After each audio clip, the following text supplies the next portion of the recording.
Ciremai merupakan gunung tertinggi di Jawa Barat dengan puncak 3078 meter di atas permukaan laut.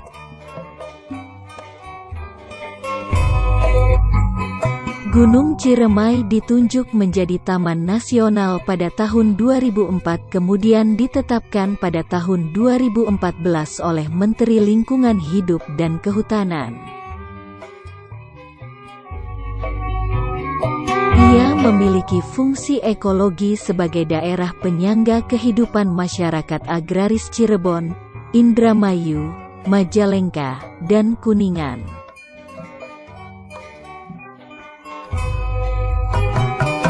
Keberadaannya mendukung ketahanan pangan nasional karena menyediakan potensi air, sumber hara, ekosistem, dan bioprospeksi bagi pertanian sekitar kawasan penyangga Taman Nasional Gunung Ciremai.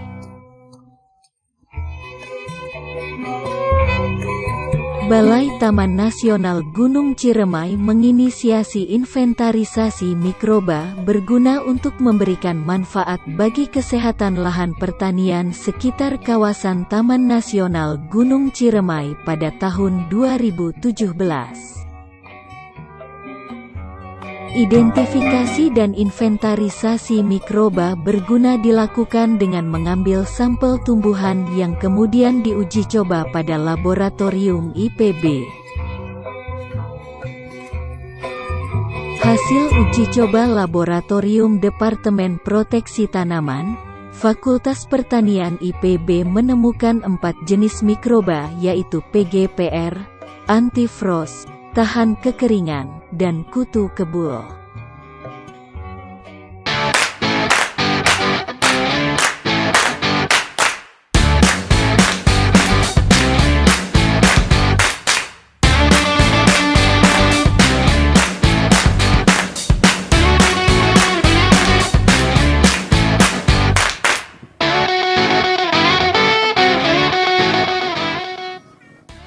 Sebelum diaplikasikan di masyarakat sekitar kawasan, bakteri isolat PGPR memerlukan beberapa proses, yaitu dalam bentuk perbanyakan. Adapun media yang harus kita siapkan yaitu berupa 1, bakteri, 2, protein, 3, gula, 4, isolat itu sendiri. Adapun metode yang akan kita lakukan yaitu melalui fermentasi anaerob.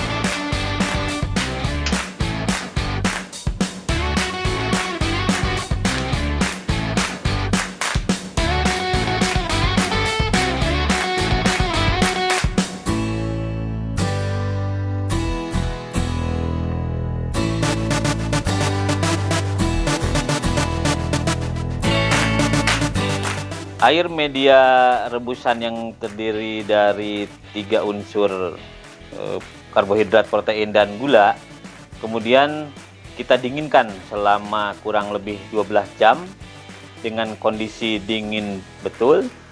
Kemudian kita masukkan ke media atau alat fermentasi yang itu berupa jerigen.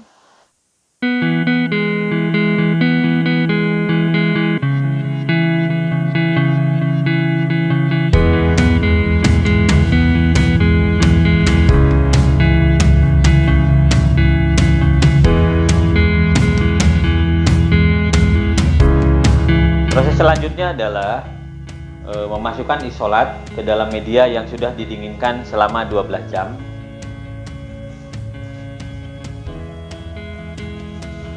Kemudian kita fermentasi selama 5-7 hari. Adapun proses fermentasi ini berhasil adalah yang dengan ciri-ciri yang pertama warna putih kekuning-kuningan, yang kedua aroma berbau tape.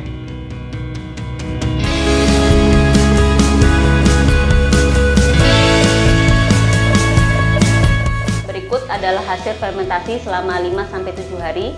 Formula ini dapat bertahan dalam suhu ruangan selama 4-5 bulan.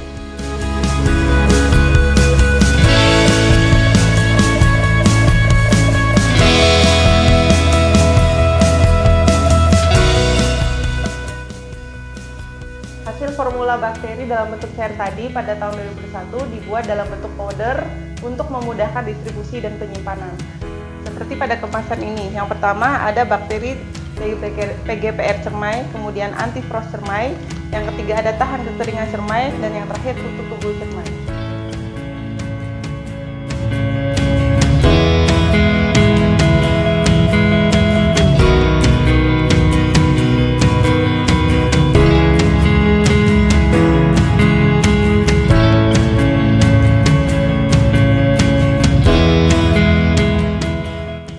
Nah, sekarang kita coba aplikasi langsung di Demplot aja. Kita ada 2 Demplot, yaitu Demplot di Bandora Sakulon dan Demplot di Desa Bantar Agung dengan luas masing-masing 1.400 meter persegi.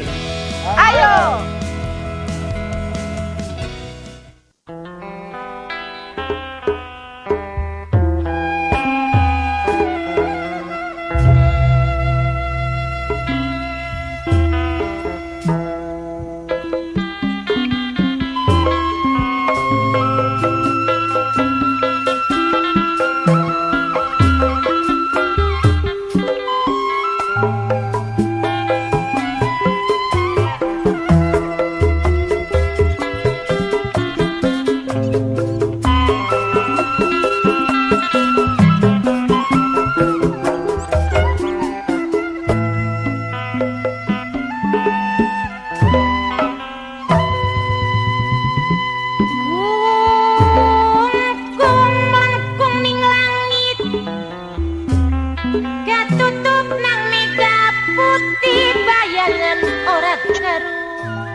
Sekarang kita berada di Demplot Pertanian Sehat yang ada di Desa Bandora Sakulon.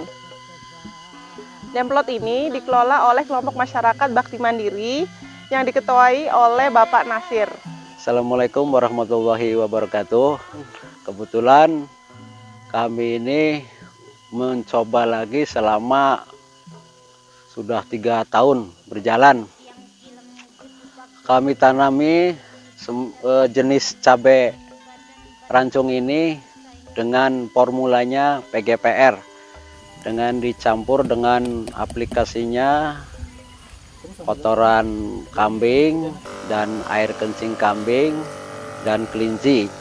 Alhamdulillah pertumbuhannya lebih cepat seperti ini. Ini seumur sekitar 1,5 bulan udah mencapai ketinggian 40 cm. Dan alhamdulillah berbeda dengan yang lain. Yang kami tanam itu 3 jenis atau 3 varietas. 1 ubi jalar, 2 tomat, dan yang ketiga cabai rancung. Dan untuk selanjutnya kami besok mau uji coba lagi dengan varietas cabai lagi untuk jenis unggulan. Insya Allah mudah-mudahan kedepannya pertanian sehat ini akan lebih maju dan bisa memicu teman-teman kita yang di sekitar tetangga kita, contohnya sawah. Dan kami untuk meningkatkan penghasilan, alhamdulillah bisa mengurangi biaya produksi dan mengurangi tenaga kerja. Sekitar 60% bisa mengurangi pengeluaran kami. Dan varietasnya juga bagus, tidak ditolak oleh pasaran.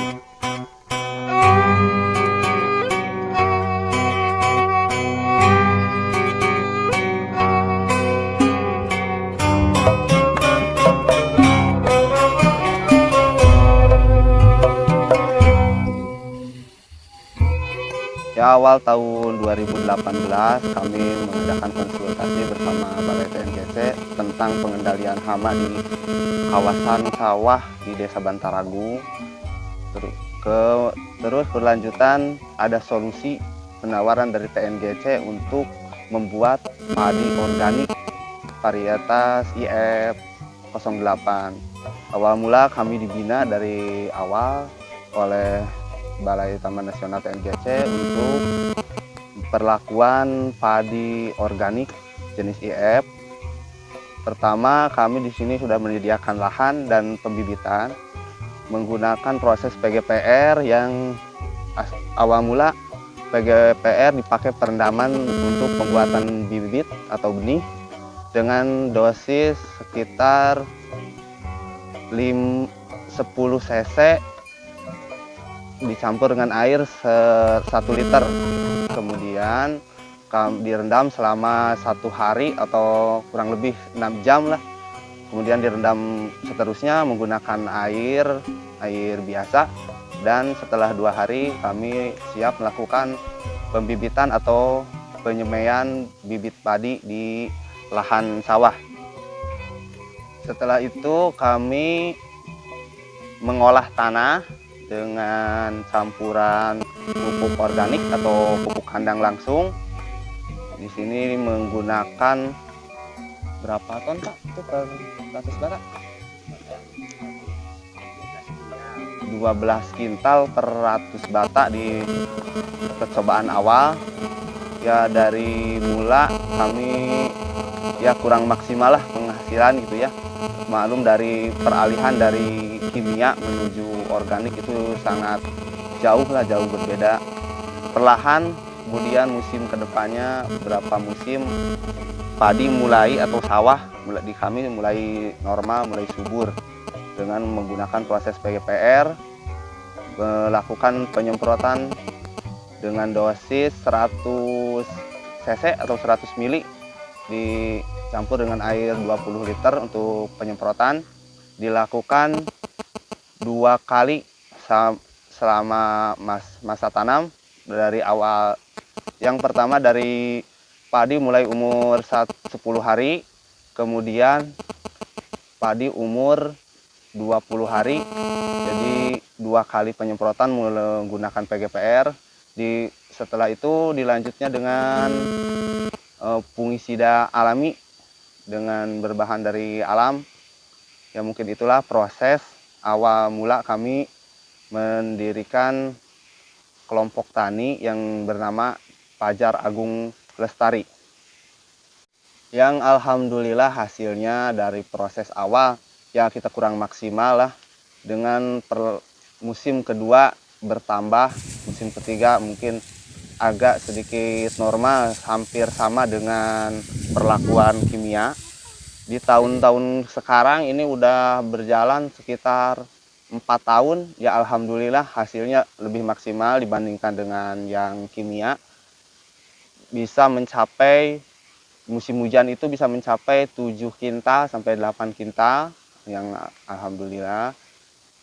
Terus soal padi itu lebih berisi dan lebih berbobot dengan kualitas beras yang sangat bagus lah, bisa disebut beras kualitas nomor 1. Kalau masalah rasa itu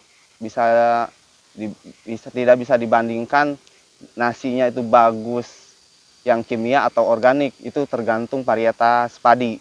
Misalkan padinya jenis padi Inpari atau padi ISS itu nasinya lebih bagus, tapi kalau yang padi-padi biasa itu kan beda nasinya itu.